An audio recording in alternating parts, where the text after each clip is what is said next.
Yes, kanonye mbifurize kugubwa neza guhirwa mu byo mukora byose. Turagarutse na makuru agezweho arebana n'umutekano, politike na diplomasi. Tugiye kuba updatinga tubabwira uko situation ihagaze ku mirongo y'imbere ku rugamba nyamuneka, dore yuko rwose ibintu byakomeje kugenda biba ibindi mu buryo navuga ko budasanzwe. Urugamba rukomeje gukara mu bice byo muna ya Kivu y'Amajyepfo. Ubu tuvugana ivumbi rikomeje gutumuka nyamuneka, umujyi wa Uvira byakomeye. Amakuru namaze kwakira nuko rwose icyitwa Barundi nyamuneka bari ku marembo nyuma yuko rwose igisirikare cya 23 cyo kirimo kirakora buri kimwe cyose kugira ngo kive mu mujyi wa Uvira. Amakuru namaze kwakira nuko Abarundi biteguye kuza kuba bakinjira mu mujyi wa Uvira mu buryo bwihuse cyane, mu gihe igisirikare cya 23 n'ubundi kiraza kwa kivuye mu uno mujyi. Turaza kwinjira mu makuru menshi agiye atandukanye arebana n'umutekano, politike na diplomasi. Tugere tuba updatinga tubabwira uko situation ihagaze nyamuneka. Ni byinshi tugiye kuba tugarukaho. Turaza gukomoza ku makuru menshi agiye atandukanye, tugere tuba updatinga nyamuneka. Ubu tuvugana mu nyemere mbabwire yuko mu bice bya hano muri Minembwe naho urugamba rwamaze kuba rufata ininera ahitwa Mikalati ndetse na za Nyamara. Mikalati rero na Nyamara ari kubera imirwano ikomeye cyane. Icyitwa igisirikare cy'Abarundi FDLR Wazalendo nyamuneka va kuri bya bindi bajya bababwira, bagabye igitero simusiga ku mutwe wa 23. Abarundi rwose bari kurwana bavuga bati ntago turi buhagarare. Turaza kwa tuyikomozo tuiva imuzi n'imuzingo. Turaza kugaruka kuri byinshi cyane bigiye bitandukanye, tugende tuba updatinga tubabwira uko situation ihagaze. Hari amakuru menshi cyane arimo agenda angeraho arebana n'umutekano, politike na diplomasi. Mbere yo kugira ngo dukomeze n'andi makuru ajya atandukanye, ariko kandi nyemera mbanze nanisuriza abantu badukurikira bari mu bice bigiye bitandukanye. N'abantu bagaciro gakomeye cyane badukurikira rero bari mu gihugu cy'u Rwanda, bari mu gihugu cy'u Burundi, bari Kenya, bari Tanzania, bari Malawi, bari South Africa, bari Zimbabwe, Zambia ndetse n'andi hantu hagiye atandukanye. Tubaye ikazero tubikuye ku mutima. Ni benshi badukurikira rero by'umwihariko bari mu bice bigiye bitandukanye, tubaye ikaze. Ariko nyamuneka mu nyemere mbabwire yuko tuvugana ibintu byamaze guhindura isura, ibintu byamaze kuba ibindi hano ku butaka bwa Republika ya Demokarasi ya Kongo ahitwa muri territoire ya Walikale. Ibintu byakaze gusimbukira mu bice bya za Kibati ni muri territoire ya Walikale. Tuba updating tubabwira uko situation ihagaze. Turaza kuba tumenuka mu bice bigiye bitandukanye, tugere tubabwira uko byifashe 5 muri territoire ya Walikale rero ahitwa Kibati. Nababwiye yuko icyitwa ibitero by'igisirikare cya Republika ya Demokarasi ya Kongo FARDC nyamuneka byamaze kuba bifata indinera, by'umwihariko bikaba ari ibitero bikomeje kugenda bituruka ahitwa zone ya Walikale. Turaza kubikomoza rero tubabwira uko byifashe ndetse nuko situation ihagaze 5 Turaza kuba tuyiva imuzi n'imuzingo. Turaza kugaruka mu bice bya hano by'umwihariko za Kibati. Turaza kugaruka hitwa Hembe naho ni muri Walikale, tubabwira uko byifashe. Turaza kuba tubabwira byinshi birimo birajya imbere ku bijyanye n'ibiganiro bikomeje guhuza umutwe wa 23 ndetse n'ingabo za Republika Iharanira Demokarasi ya Kongo. Turaza kandi kubabwira yuko nyamuneka ibintu byamaze kuba ibindi by'umwihariko Tshisekedi yimye ijambo mu nama mu nama ya SADC. Turaza kuba tubabwira impamvu ibintu byakaze. Ni nyuma yuko witwa Jao cyangwa se Lorenzo agize akavuga ati nyamara njyewe ingabo zanjye nizari ziriyo naza kuzikora ku butaka bwa Republika ya Demokarasi ya Kongo. Ariko kandi ingabo za AFC 23 twababwiye ko zakomeje kugenda ziva mu mujyi wa Uvira na n'ubu imodoka by'umwihariko z'ibifaru byabo biracyagaragara bava muri no mujyi wa Uvira. Turaza kubabwira byinshi cyane, tubabwire n'uduce turimo turagenda tuba mu mujyi wa Uvira nyuma yuko igisirikare cya 23 gikomeje kugenda kiva muri uno mujyi wa Uvira. Turaza gukomoza kuri byinshi cyane bigiye bitandukanye, tugende tuba updatinga tubabwira uko situation ihagaze nyamuneka. Turaza kubabwira amakuru menshi cyane muri Republika ya Demokarasi ya Kongo. Umuhungu wa Emmanuel Shadala yasanze se mu gihome. Na makuru turi bugende tubagezaho 5 uramenya byinshi kuri no nkuru. Turaza kubabwira amakuru arimo agenda aturuka mu gihugu cy'u Burundi, ubundi kwa General Neva ku kibuga cy'indege nyamuneka cyitiriwe Michael Ndadaye International Airport. Icyitwa ikoranabuhanga nyamuneka n'ubu riracyakomeje kugenda rigorana. Benshi bati birashoboka yuko aha hantu rwose hashobora no kuvuka kudeta yo mu rwego rwo hejuru. Turaza kubikomoza tubive imuzi n'imuzingo, tubabwire uko situation ihagaze. Turaza gukomoza kuri byinshi cyane bigiye bitandukanye, tugenda tuba updating 5 kuri 5. Amakuru ni menshi cyane turaza gukomozaho. Turaza kugaruka mu bice bya hano muri teritwari ya Rubero, tubabwira amakuru arimo aturuka hitwa Mombasa. Byose rero 5 kuri 5 nizere ko turi kumwe, tugiye kuba tubyinjiranamo mu buryo bwihuse cyane. Sindi butinde rero nyemerera aya makuru duhita tuyinjiranamo by'umwihariko, ariko duhere ku kijyanye n'umujyi wa Uvira. Umujyi wa Uvira ibyawo nyamuneka bikomeje kuba gateranzamba kanyina wa nzamba. Nk'umunyemere mbabwire yuko rwose icyitwa M23 mu kanya gato gashize barimo bava mu bice bya za Kalamabeng, barimo bava mu bice bya za Songo ahitwa za Kibindura ndetse n'ahandi hantu hagiye atandukanye barimo bavamo. Rero nyamuneka bakaba barimo bavamo by'umwihariko berekeza mu bindi bice bigiye bitandukanye bya hano muri ntara Kivu y'Amajyepfo, bagaruka bamwe za Bukavu. Ibyo rero bikaba bishatse kugaragaza yuko nyamuneka M23 nk'uko yari yabitangaje irimo irubahiriza ikijyanye n'amasezerano by'umwihariko yasinyiwe i Washington DC muri Leta Zunze Ubumwe za Amerika, ndetse kandi na bimwe imiryango mpuzamahanga imaze iminsi ivuga. Witwa Tshisekedi Chilombo rero nyamuneka mu gihe abandi bahugiye muri ibi ndetse n'imirwano tugiye kuba twinjiramo idasanzwe mu nama idasanzwe y'iterambere ry'ibihugu bya Afurika SADC yakozwe mu buryo bwa video kuri uyu wa gatatu, byari ku munsi w'ejo Ukuboza 2025, kandi yaguriwe hagiye hagaruka ibibazo bigiye bitandukanye bya politike. Hagiye habazwa abaperezida bagiye batandukanye babaza ku kibazo cya Repubulika ya Demokarasi ya Kongo, byaba Madagascar. Perezida wa Repubulika ya Demokarasi ya Kongo rero Felix Tshisekedi yimwe ijambo nyamuneka, bamwimye ijambo kabisa, bamwimye ijambo mu buryo bwagaragariye uri wese. Mu gihe iki gihano rero cyashyizweho mu bikorwa nk'uko ni igihano cyashyizweho mu bikorwa nk'uko amakuru aturuka muri uriya muryango abitangaza, biturutse ku birarane by'amafaranga Repubulika ya Demokarasi ya Kongo ifite mu gutera inkunga ubutumwa bwa SADC muri Repubulika ya Demokarasi ya Kongo. Rero Samidia Rasi, ingabo z'akarere zoherejwe kuva mu mwaka w'2023 kugeza mu mwaka w'2024 kugira ngo babuze M23 kwigarurira uduce twinshi mu burasirazuba bw'iki gihugu. Manda yabo rero ikirangira muri Werurwe 2025, ibihugu birimo Seychelles, ibihugu birimo za Cameroon nabyo biri nyuma mu kwishyura imisanzu. Byasabwe rero mu butumwa bwa Samidia Rasi ko byafatiwe ibyemezo nk'icyo Repubulika ya Demokarasi ya Kongo yafatiwe, nta guhabwa ijambo muri ubu biganiro. Mu kubazwa rero mu kubazwa gufata ijambo byagize ingaruka zikomeye cyane kuri Repubulika ya Demokarasi ya Kongo, kuko Tshisekedi yagombaga kugaruka ku bijyanye n'igihugu cye gikomeje guhura n'ibibazo bikomeye cyane.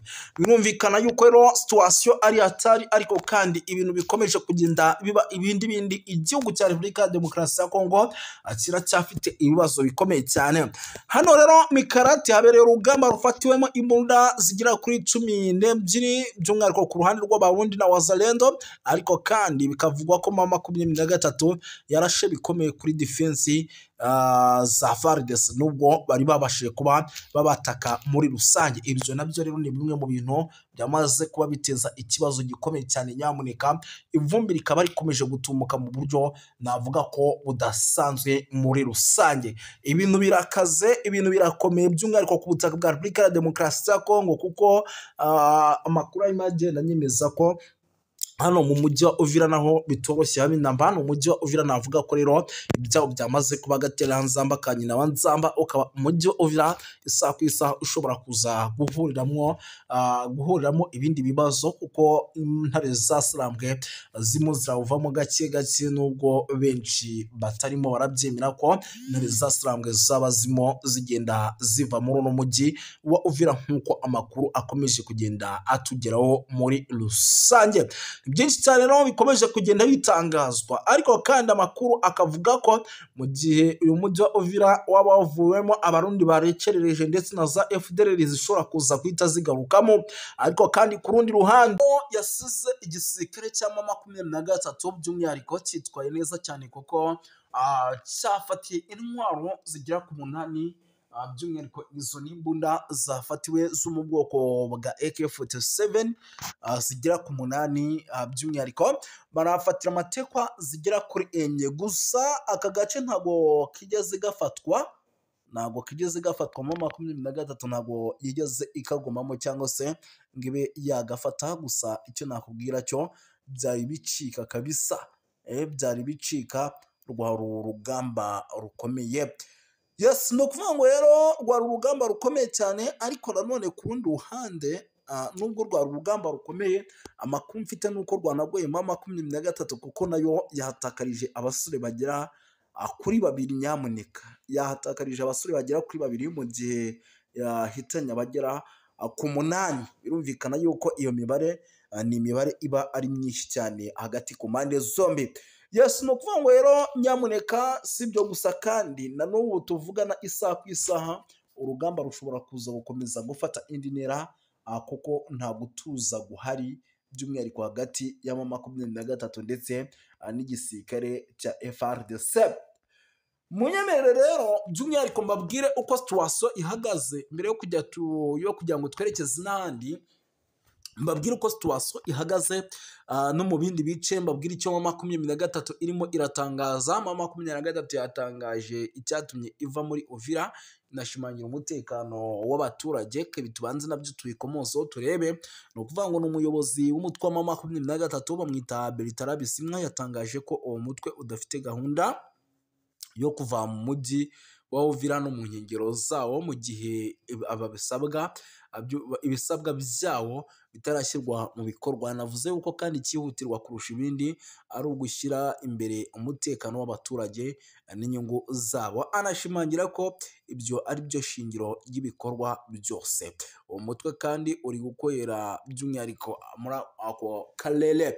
Mu magambo Bisimwa rero yagaragaje ko M23 itifuza intambara idafite icyo imariye abaturage, ahubwo avuga ko igamije gukemura ibibazo. Anavuga ko kandi bimaze igihe byirengagizwa, yanongeyeho kandi ko umutekano usesuye n'uburenganzira bw'abaturage ari byo bigomba kubanza kwitabwaho mbere y'uko hagira icyemezo cyo kuva mu mujyi wa Uvira.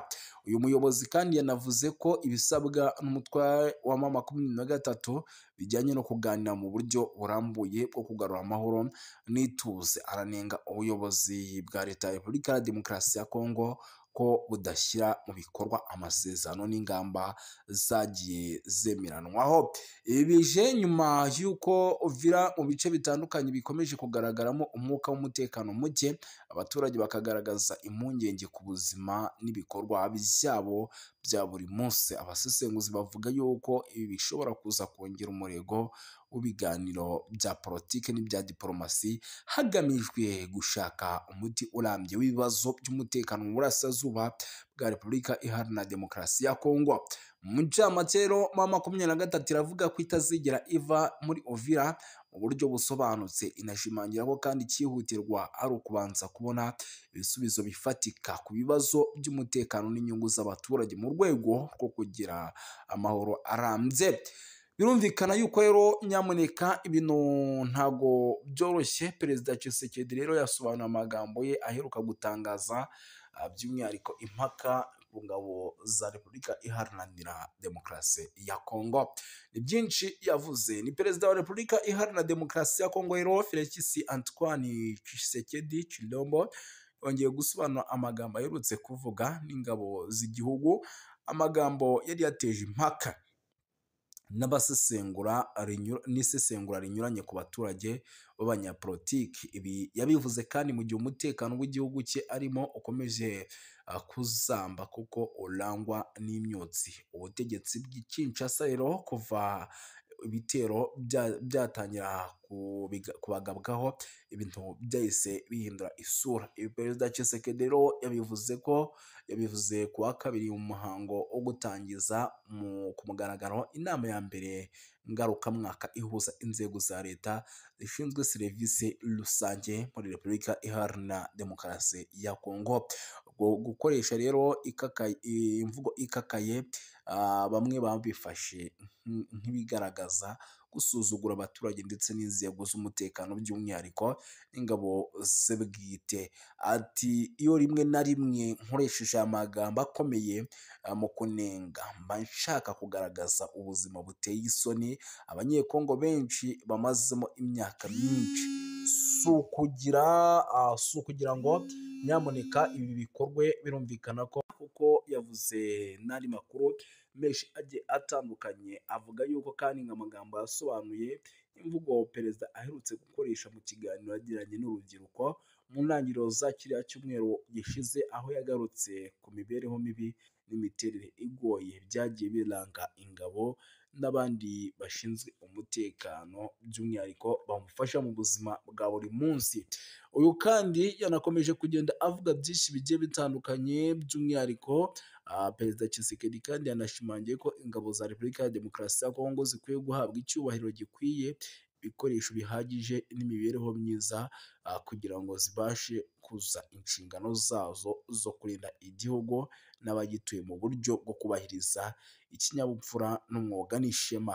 Mu gihe kandi Repubulika ya Demokarasi ya Kongo ikomeje guhura n'ibibazo bikomeye by'umutekano muke mu burasirazuba bw'iki gihugu, ubusobanuro bwa perezida rero bufatwa nk'ugamije kugarura ituze mu bitekerezo bya rubanda no kongera kugaragaza ko leta yiyemeje gushyira imbere agaciro k'ingabo zayo ndetse n'abandi bose bafite inshingano zo kurinda umutekano. Iyi ngingo kandi yongeye kugaragaza ihurizo rigira riti hagati y'imvugo za politiki uko zisobanurwa mu ruhame n'ingaruka zishobora kugira ibibazo ku gihugu kirimo intambara n'igitutu ku miryango mpuzamahanga. Birumvikana yuko rero ntabwo byoroshye, ibyo nabyo byagarutsweho mu buryo bukomeye cyane.